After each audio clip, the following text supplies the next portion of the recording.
The last stand for Al Gore. A big court decision today. The Florida legislature is getting involved, and it's all heading back to the state Supreme Court.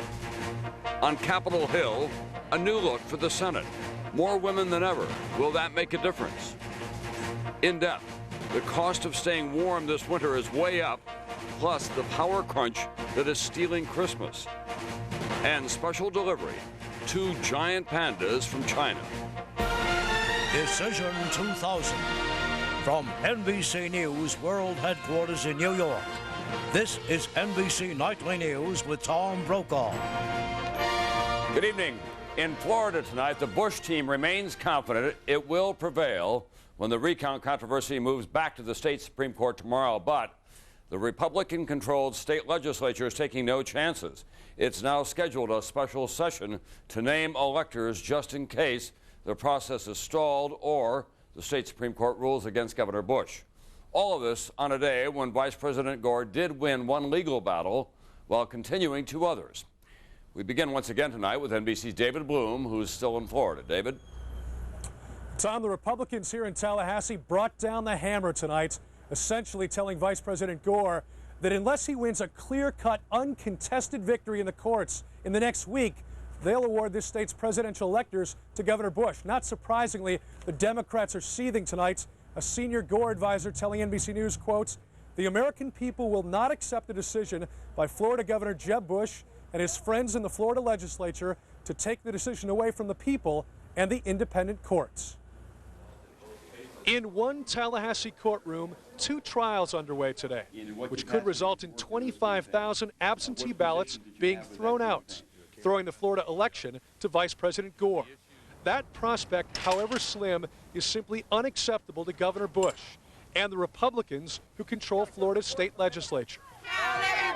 So today, even as hundreds of pro-Gore demonstrators rally outside the state capitol, Republican lawmakers announced they will hold an extraordinary special session of the state legislature beginning Friday. Unless all of the court cases are resolved, Republicans say, they will name a pro-Bush slate of presidential electors next week. Our sole responsibility will be to put forth a slate of electors that is untainted and ensures that Florida's 25 electoral votes count in this election, regardless for whom they voted. But Democrats charge that the Republican-controlled legislature is effectively moving to try to deny Vice President Gore the presidency under any circumstances. Sadly, I have to say that I believe this is orchestrated, and the only thing missing from the proclamation today was the postmark from Austin, Texas. In Tallahassee tomorrow, the focus shifts to the Florida Supreme Court. Vice President Gore's lawyers arguing that Judge Sanders Sauls erred when he denied Gore a recount of thousands of disputed ballots. In court papers filed today, Bush's lawyers argue Florida's Supreme Court should not second-guess Judge Sauls' ruling, arguing that to do so would lead to, quote, massive uncertainty and discord, because they say it's already entirely unfeasible to recount 13,000 disputed ballots by next Tuesday's deadline. But in their appeal, Gore's lawyers argue Judge Sauls closed his eyes to, quote, the most important pieces of evidence in this case, saying the ballots are the proof, urging the court to immediately commence counting the contested ballots and to provide enough resources to finish that count by Monday, arguing that further delays risk handing democracy a defeat. Vice President Gore did win a court victory today, a federal appeals court in Atlanta denying a Bush motion to rule those hand recounts unconstitutional. That means the Florida Supreme Court could order a manual recount, but it's far from clear that they will. Tom? Thanks very much, NBC's David Bloom tonight. You practically need a scorecard at home to keep track of all of this court action. As for that Seminole County case, the one involving absentee ballot applications that were completed by Republican Party workers, that trial began today, but the question is, what's the precedent for dismissing ballots based on problems with the applications? NBC chief legal correspondent Dan Abrams has been looking into that. Dan? Well, Tom, there is legal precedent, and it will likely help the Bush team. It's a Florida Supreme Court case actually cited by both sides. It ruled on ballot applications and set the standard for throwing out absentee ballots. That court upheld a decision to throw out 13 absentee ballots. Why? application forms hadn't been signed. Sounds good for the Democrats, but it's just not that simple. The court refused to throw out another 16, where voters had failed to provide other information on the ballot applications. And in the end, the court decided not to throw out all the ballots in that election, despite those and other irregularities. The Democrats also cite cases from California and Arkansas where absentee ballots were invalidated, in part based on application problems. The bottom line, it's unlikely this judge is going to throw out 15,000 ballots based on missing voter identification numbers. But the Democrats say it's not about that. It's about those Republican operatives who filled the numbers in. Tom? All right, thanks very much, NBC's Dan Abrams tonight. But the big Florida case tomorrow will be back in the state Supreme Court. That's the last real hope for Vice President Gore. He's attempting to reverse a lower court decision that disputed ballots probably would not make him the winner. Oral arguments in that court tomorrow morning, and NBC's Pete Williams now on the 7 justices who sit in judgment and what we can expect. As the Florida Supreme Court prepares for tomorrow's showdown, it faces a big contradiction. Growing pressure to get its ruling just right, but less room for legal maneuvering and fashioning a decision. And, says a state expert on election law, added urgency to decide quickly. I think no Supreme Court in the United States has ever felt the pressure this Florida Supreme Court is feeling right now. Leading many legal scholars to predict no dramatic court victory for Al Gore. Hear ye, hear ye! Exactly what pressure on the court? From above, the U.S. Supreme Court. The Florida justice is now on notice. They may not be the last word, which could make them more cautious. Pressure, too, from just across the street, the state legislature, which might appoint its own slate of electors. Time pressure, so few days left before December 12th, the last day to appoint electors that cannot be challenged in Congress. And pressure from below. Legal experts say the strong ruling from the trial judge greatly limits the Supreme Court's ability to rule for Gore.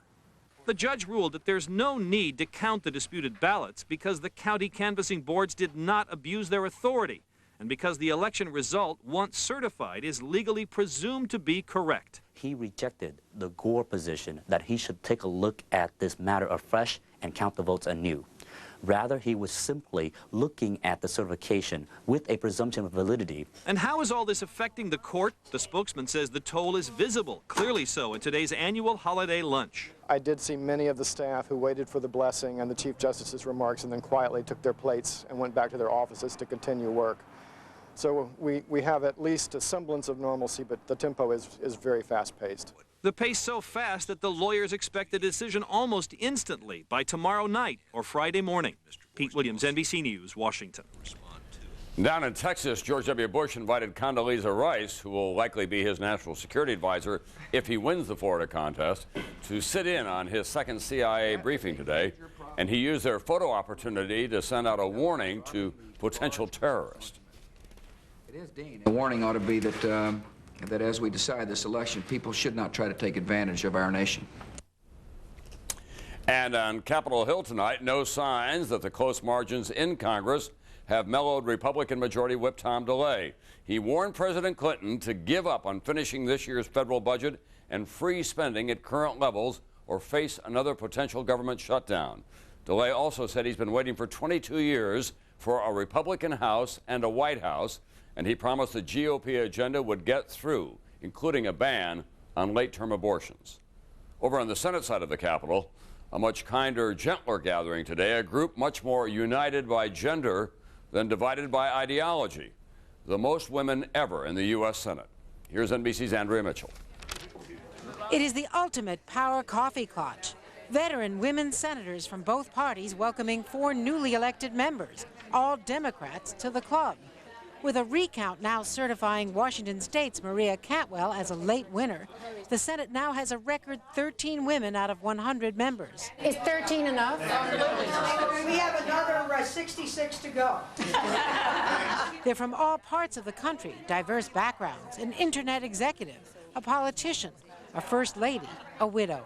Along with 61 women in the House, which has 3 new women members, the Senate's new women are getting a lot of attention as they crack the most exclusive men's club in America. It's incredibly important that women are at the table, not only the kitchen table, but every decision-making table.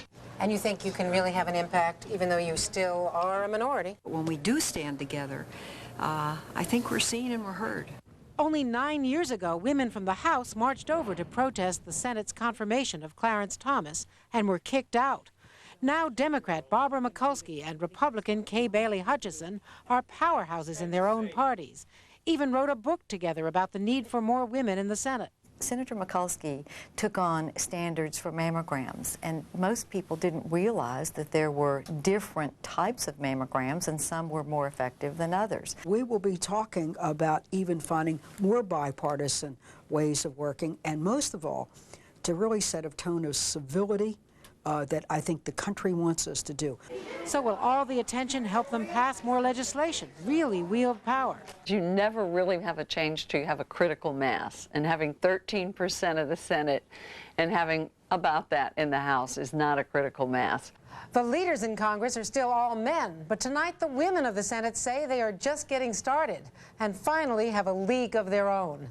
Andrea Mitchell, NBC News, Washington.